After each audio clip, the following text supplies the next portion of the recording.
और जैसे अभी बताया, ज्ञान में, तप में, विद्या में, सेवा में वो साधु ही है और विशेषतः यही कलर पहन के आए हुए हैं। ऐसे अति सहज हमारे राज्यपाल श्री देवव्रत जी को भी वंदन। सभी भाइयों बहनों को ओम नमो नारायण। कोई भी चीज जब उत्पन्न होती है उसके पहले सूक्ष्म रूप में रहती है, ज्ञान रूप में रहती है। In other words, every creation is manifestation of knowledge. चाहे रोटी बनानी हो तो भी ज्ञान चाहिए, और एक वाहन कार बनानी हो तो भी ज्ञान चाहिए, कोई बड़ी मशीन बनानी हो तो भी ज्ञान चाहिए। तो जब सृष्टि बनने से पहले ज्ञान था, और वो पूर्ण ज्ञान ही स्वयं ईश्वर है, इसलिए हम सर्वज्ञ कहते हैं। और हमारे सामने जो कुछ भी है वो ज्ञान स्वरूप ईश्वर की ही अभिव्यक्ति। शास्त्र की भाषा में दो विद्या है, परा एवं अपरा।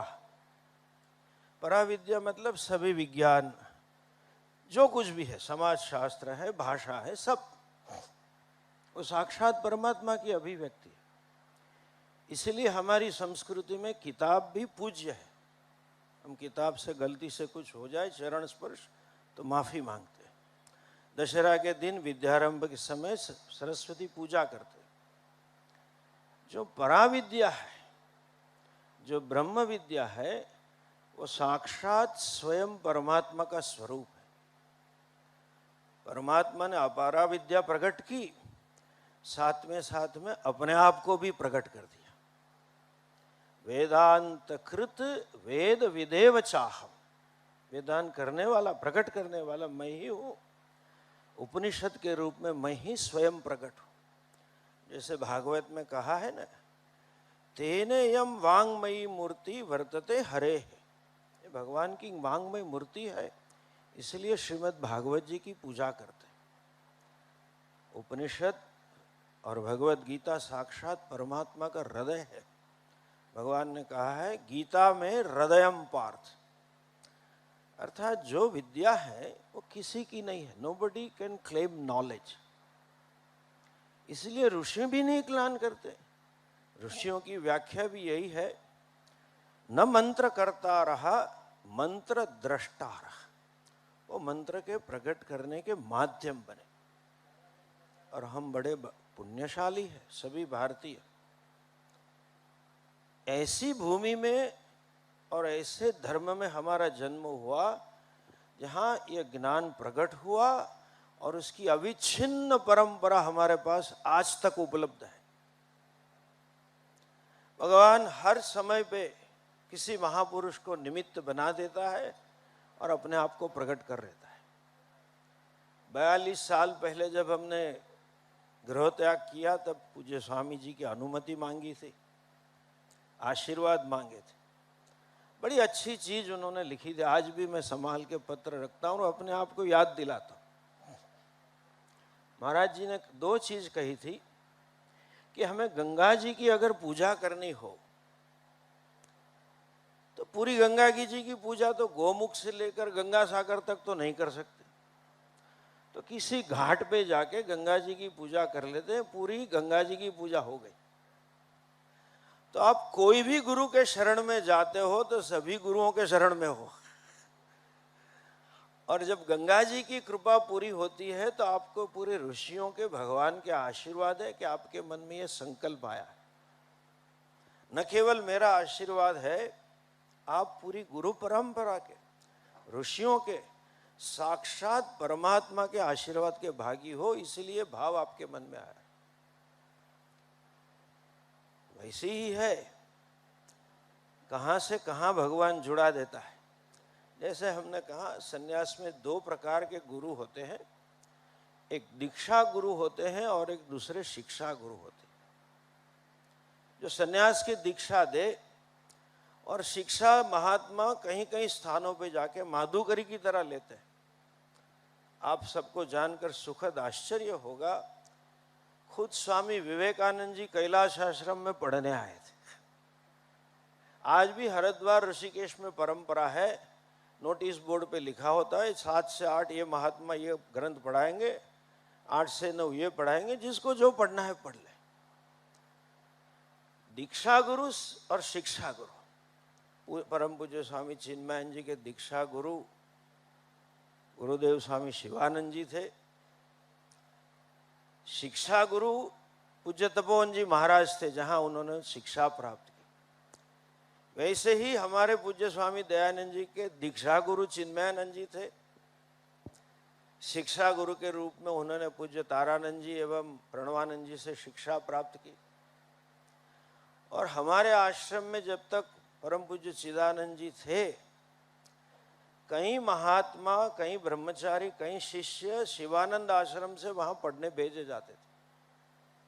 हमारी परंपरा में सबसे प्रमुख प्रबुद्धानंद जो सबसे बुजुर्ग है, वो मूलतः शिवानंद आश्रम के ही है।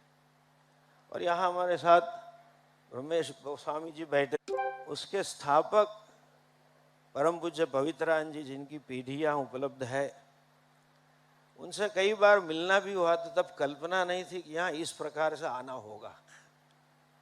हमें भी कल्पना नहीं थी कि हम साधु बन जाएंगे। लेकिन अब मैं अपनी लाइफ को जरा स्लो मोशन में देखूं तो ये बात चरितार्थ हुई दिखती है।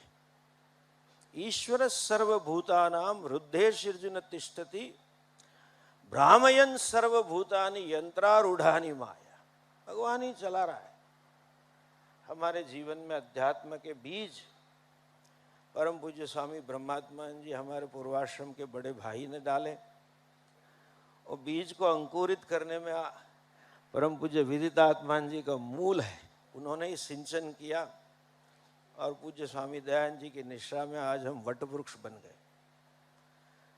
कहाँ से कहाँ जीवन चला गया, तो हर समय याद रहता है कि कोई पीछे से धकेल रहा है। जब मुझे आचार्य सभा का काम दिया गया तो मुझे दिल्ली तक क्या है मालूम नहीं, सिर्फ पढ़ाना जानते थे, पढ़ाते रहते थे। और एक मन में था कि इस विद्या को समाज में सभी अंगों में पहुंचाना है। तो बच्चों के लिए कई 15-20 हजार बच्चों के कार्यक्रम किए, शिक्षकों के भी कार्यक्रम 8-10 हजार को पढ़ाए, गवर्नमेंट अधिकारियों के लिए भी किए, और प्राइवेट कॉरपोरेट में भी रिटेनरशिप था हमारा, कई किए। बस वही काम करना था, कुछ था ही नहीं। साधु का तो वही जीवन है, पढ़ना पढ़ाना। पता नहीं था महामंडलेश्वर कौन है। हम तो अपनी कुपमंडूक अवस्था में जी रहे थे, पूरी संन्यास परंपरा से कहीं नहीं जुड़े थे। लेकिन जो अभी अध्यात्मन जी का एक जो गुण बताया गया, अरुण भाई ने बताया, वो हम में है। जब से मिले थे स्वामी जी से, तब से ठान ली थी, बहुना में प्रथमा, निष्ठा से करते गए। ये जो कुछ सफलता मिली है हमें, सब असंभावना होने पर भी गुरु का बल लेके हम चले, वो बल है। आज मुझे विश्वास है, जो भरोसा आप लोगों ने हम पे जताया है वो सिद्ध होगा। गुरुजनों का बल है, संस्था को आगे बढ़ाएंगे। योग की जो गतिविधियां चल रही है वो बड़ी बलवान चल रही है, उसको चलाएंगे।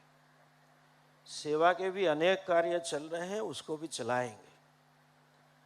लेकिन वेदांत का जो अध्ययन अध्यापन था, परम पूज्य अध्यात्मन जी को समय नहीं होता, इतने सरल और दौड़ते थे रखे।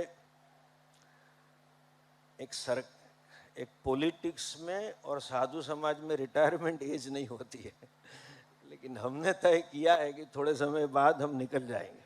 शिष्य अच्छा तैयार करेंगे, संस्था में ये भी करेंगे, और राष्ट्रीय फलक पर, अंतर्राष्ट्रीय फलक पर जो गतिविधियां हम कर रहे हैं उसका भी इसको केंद्र बनाएंगे।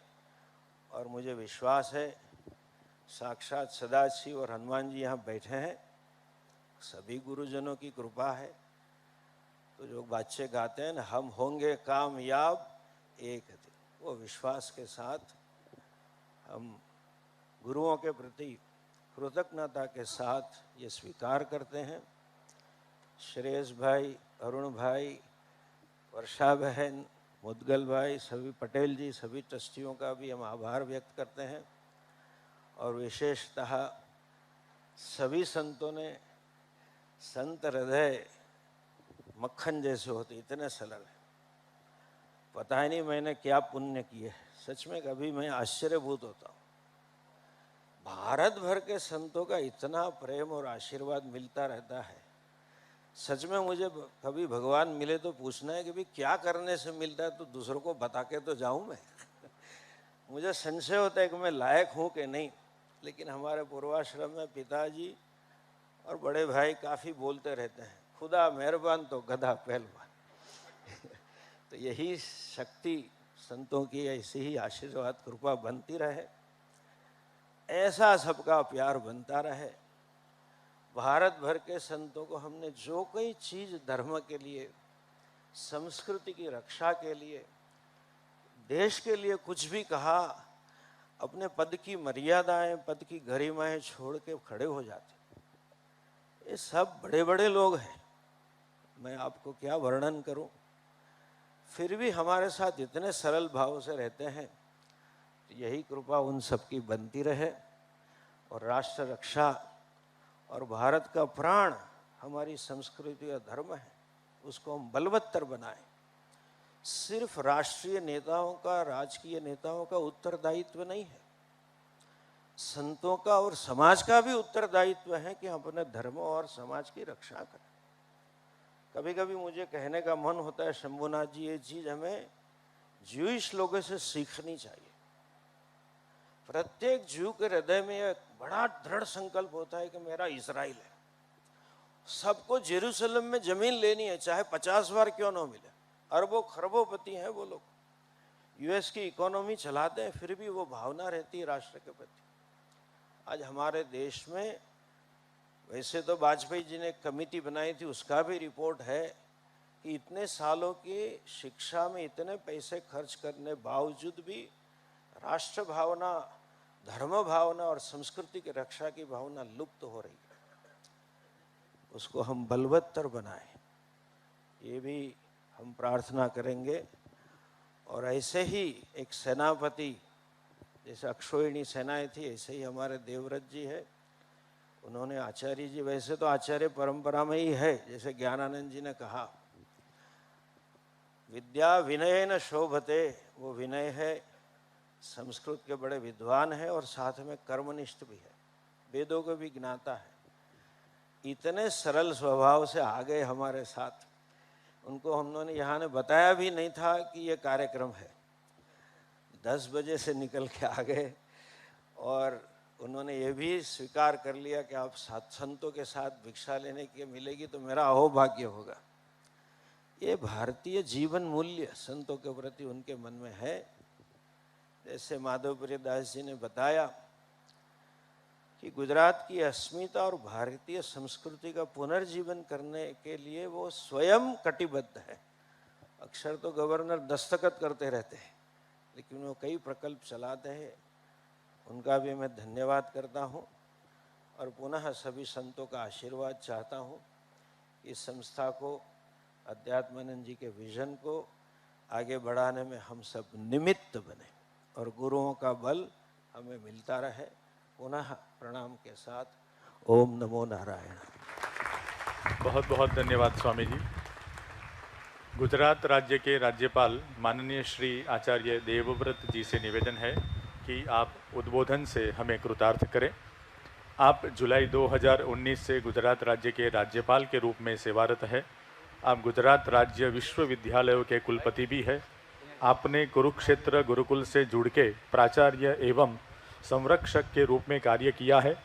आप 2015 से 2019 तक हिमाचल प्रदेश के राज्यपाल रहे हैं। ओम असतो मा सद्गमय तमसो मा ज्योति शांति शांति।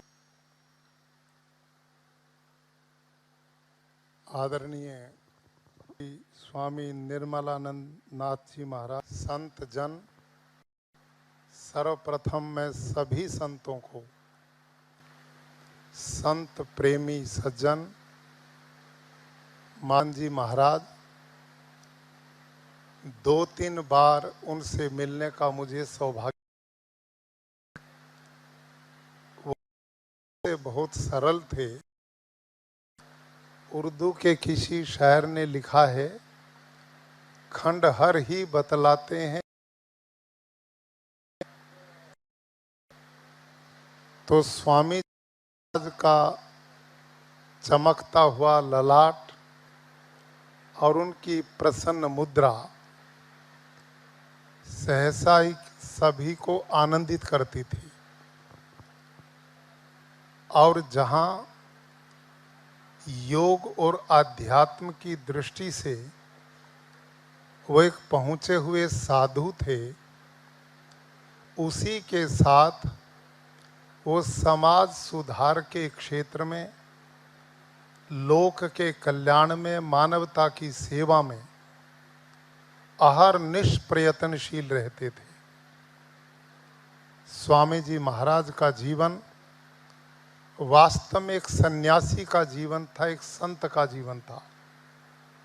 सांख्य शास्त्र में लिखा है, संघात प्रारब्धत्वात्, अर्थात इस संसार में जड़ और चेतन जगत में कोई भी वस्तु ऐसी नहीं जो अन्य के लिए ना हो। अर्थात हर वस्तु किसी अन्य उद्देश्य के लिए है, चाहे वो जड़ है अथवा वो चेतन है। उदाहरण के लिए, ये माइक जो मेरे हाथ में है, ये माइक दूसरे माइक के लिए नहीं, मेरे बोलने के लिए। जिन कुर्सियों पर आप बैठे हैं, कुर्सियों के लिए नहीं, आपके बैठने के लिए। जिस भवन में बैठे हो, ये भवन भवन के लिए नहीं, हमारी छाया के लिए है। बिस्तर बिस्तर के लिए नहीं, हमारे सोने के लिए। भोजन भोजन के लिए नहीं, हमारे खाने के लिए। ऐसे ही ये मेरे और आपको जो जीवन मिला है, ये जीवन केवल जीने के लिए नहीं, eat drink and B Mary, ये जीवन का उद्देश्य नहीं। जीवन का भी एक उद्देश्य है, और वो है धर्म अर्थ काम करते हुए ईश्वर की प्राप्ति करना। यदि मानव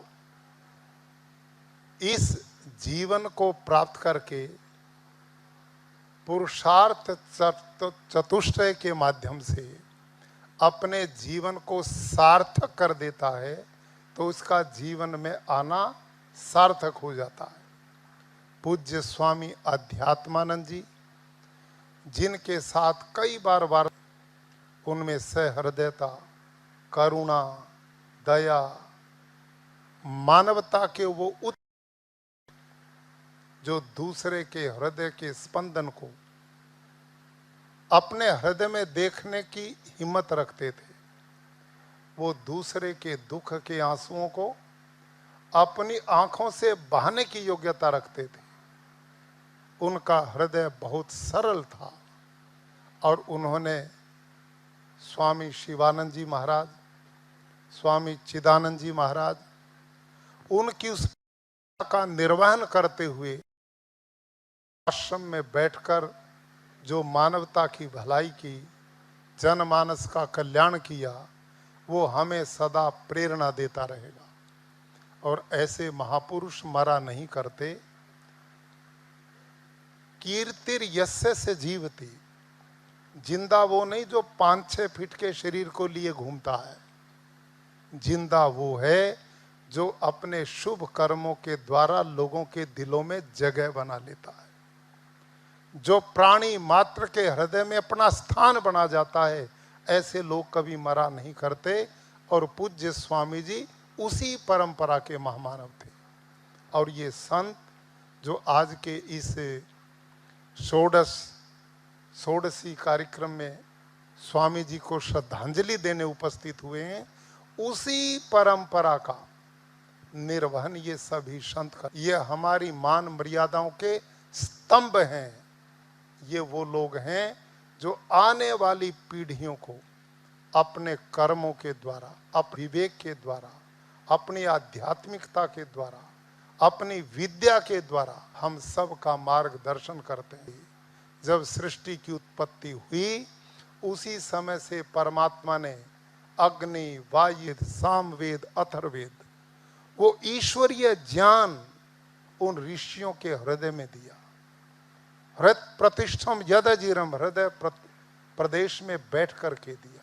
संत जन आज तक हम सब में उस ज्ञान के प्रवाह को प्रवाहित कर रहे हैं।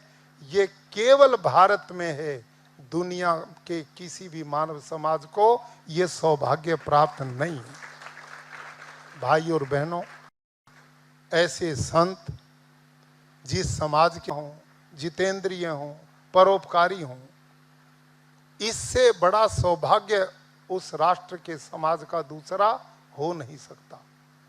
जो प्राणी मात्र में अपने आप को देखते हैं, ऐसे इन संतों को मैं, उनकी स्मृति को मैं प्रणाम करता हूं, उनको श्रद्धांजलि देता हूं। उनके उपदेश और के लिए जो इस अवसर पर एक प्रसन्नता का विषय है। हमारे यहाँ तन है, पूज्य स्वामी ज्ञानानंद जी महाराज यहाँ पर उपस्थित हैं। मैं बड़े लंबे समय से इनका सानिध्य प्राप्त करता रहा हूँ। जनमानस में प्रवाहित किया है, रात दिन मानवता की सेवा में, गौ सेवा में, राष्ट्र सेवा में समर्पित हैं। नैनम छिंदंती शस्त्राणि नैनम दहति पावकः नए चेने क्लेदन्त्यापो न शोषयति मारुतः। और शरीर दोनों अलग हैं। ये जो दिखता ये सत्य नहीं है, वो है जो नहीं दिखता है। दुखी थी, हम सत्य से मानते जो आंख देखती है, लेकिन सत्य देखती है।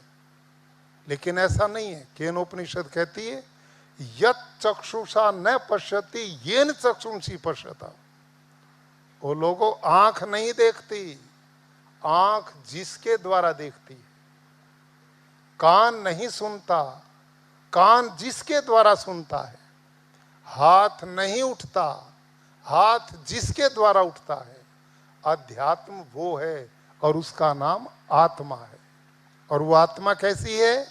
उसे अग्नि जला नहीं सकता, पानी गला नहीं सकता, वायु सुखा नहीं सकता, वो तो शस्त्र काट नहीं सकता।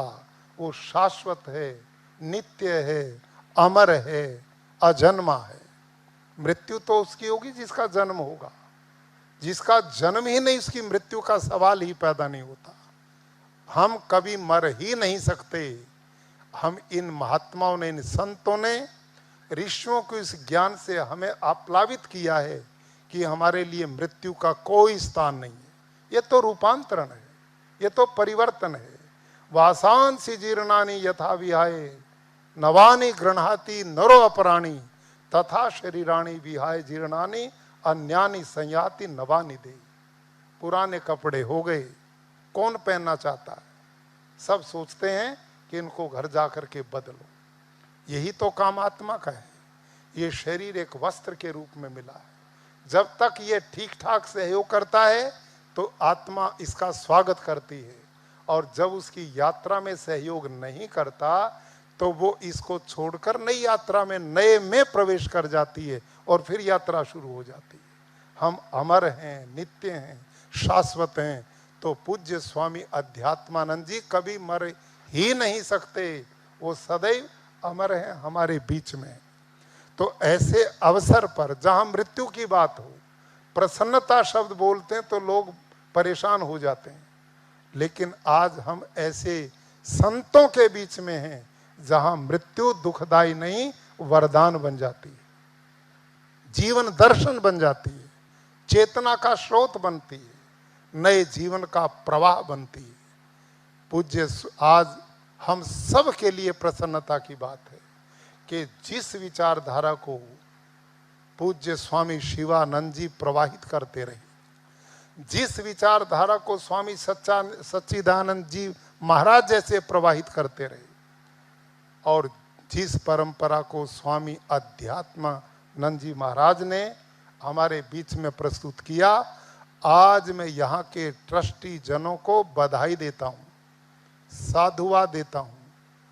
वो कितने बुद्धिमान हैं, कितने समझदार हैं, हम सबको उन्होंने अपना परिचय आज दे दिया। उन्होंने एक ऐसे व्यक्तित्व को, एक ऐसे सन्यासी को जो महाविद्वान हैं, महाचिंतक हैं, महामनीषी हैं, त्यागी हैं, आर्ष विद्या संस्कृति के पोषक हैं, ऐसे पूज्य स्वामी परमात्मानंद जी महाराज, उनको तो पले पलाए मिल गए इस संस्था को चलाने के लिए। कितना समझदार लोग आप पाए हैं। आप किसी चेले को ढूंढते, उसको कहीं पढ़ाने के लिए भेजते, वो ठीक निकलता ना निकलता कोई बात, कार्यक्रम प्रारंभ किया था, वो और गति से आगे बढ़ेगा, ऐसा हम सबको पूर्ण विश्वास है। क्योंकि एक बहुत तपस्वी हाथों में ये संस्था आज जा रही है। तो मैं समझता हूँ पूज्य स्वामी अध्यात्मानंद जी महाराज की आत्मा आज हम सब में सबसे ज्यादा प्रसन्न और सुखी होगी। ऐसे समय पर बड़ा आनंद होता। अंत में एक बात कहकर मैं समाप्त करता हूँ। आज के प्रसंग में तो नहीं शायद जुड़े, लेकिन आशय उसका आपको मिलेगा। कहते हैं सूर्य देवता प्रतिदिन की तरह उदित हुए, दिन भर तपते रहे और अपने प्रकाश से लोगों का पथ प्रदर्शन करते रहे। सायंकाल हो गई, सूर्य देवता छिपने की ओर बढ़े तो उनका चेहरा म्लान पड़ गया, उदास हो गए, निराश हो गए। लोगों ने पूछा, ऐ सूर्य देवता, दिन भर तो तुम तप करके अपने प्रकाश से लोगों का पथ प्रदर्शन करते रहे, अब इस दुनिया से विदा लेते हुए तुम इतने निराश, हताश, दुखी क्यों हो? तो सूर्य ने कहा, बंधुओं, मैं दुखी, निराश, हताश इसलिए हूं कि कुछ ही समय के बाद मैं चला जाऊंगा और मेरे जाने के बाद घोर अंधियारी रात आएगी। उस अंधियारी रात में तुम लोगों का पथ प्रदर्शन कौन करेगा, इसलिए मैं दुखी हूं। जब ये बात कही तो कहते हैं प्रकृति में सूर्य का पुत्र चंद्रमा को माना जाता है। सूर्य, चंद्रमा में अपना प्रकाश नहीं होता, वो सूर्य से प्रकाश लेकर के ही प्रकाशित होता है। तो कहते हैं चंद्रमा ने कदम आगे बढ़ाए और छिपते हुए सूर्य देवता को प्रार्थना की, पिताश्री आप आराम से विदा लीजिए, मेरे में जो गुण है वो आपका दिया हुआ ही तो है, मैं जो कुछ हूं आपकी कृपा से ही तो हूं, आप आनंद से विदा लीजिए, जब घोर अंधियारी रात आएगी। ऐसे समय में तुम्हारा पुत्र चंद्रमा भोली भटकी मानवता को मार्ग दिखाता रहेगा। और ये परंपरा अनादि काल से इस प्रकृति में चल रही है। तो हमारी इस प्रकृति में हर गृहस्थ माता पिता जब दुनिया से विदाई लेता है तो वो ये चाहता कि मेरे पुत्र पुत्रियां, मेरे बच्चे मेरे कुल के गौरव को बढ़ाते रहें, ये कमजोर न पड़ने पाए। उसी प्रकार की परंपराएं जिम्मेदारियों के साथ, उत्तरदायित्व के साथ हमारे यहाँ निभती आ रही। कुछ ऐसी ही परंपरा का निर्वहन आज यहाँ पर हो रहा है।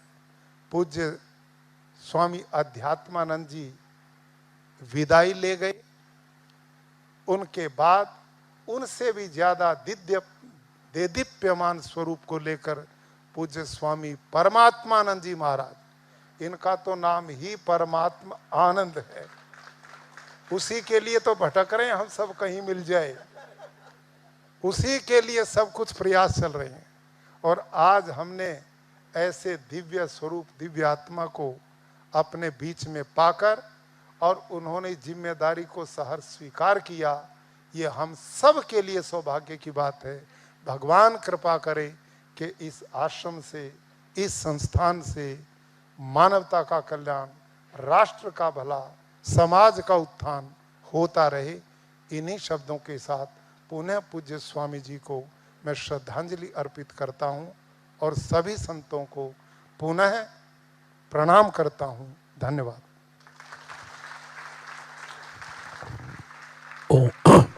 ओम एक मिनट।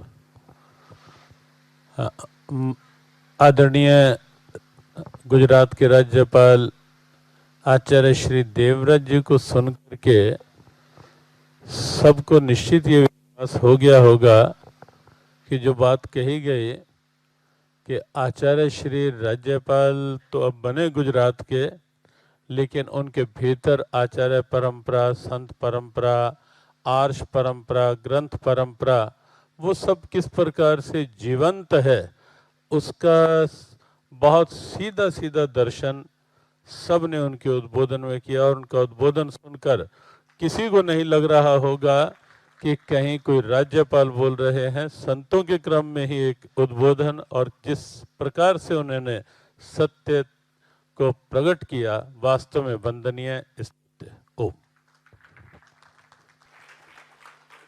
આપણે કોઈ આપણું સ્થાનવર્ણા નહીં છોડીએ એવી એક વિનંતી છે।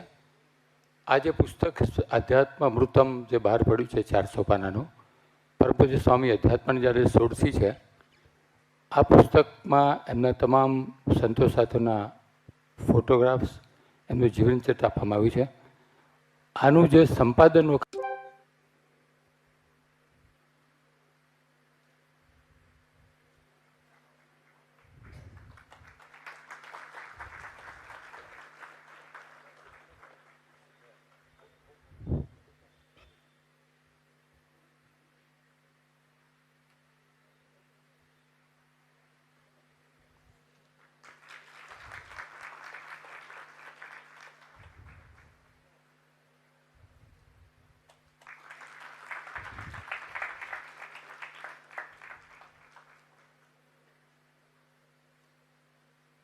परम पूज्य गुरुदेव स्वामी शिवानंद जी महाराज, परम पूज्य गुरुदेव स्वामी सिद्धानंद जी महाराज ना आशीर्वाद थी एक मारे खास जाण आपने करवानी है कि सौ प्रथम मैं आश्रम में आववा माटे जेमने विनंती करी, परम पूज्य स्वामी ब्रह्मभूतानंद जी महाराज ने विनंती करेली।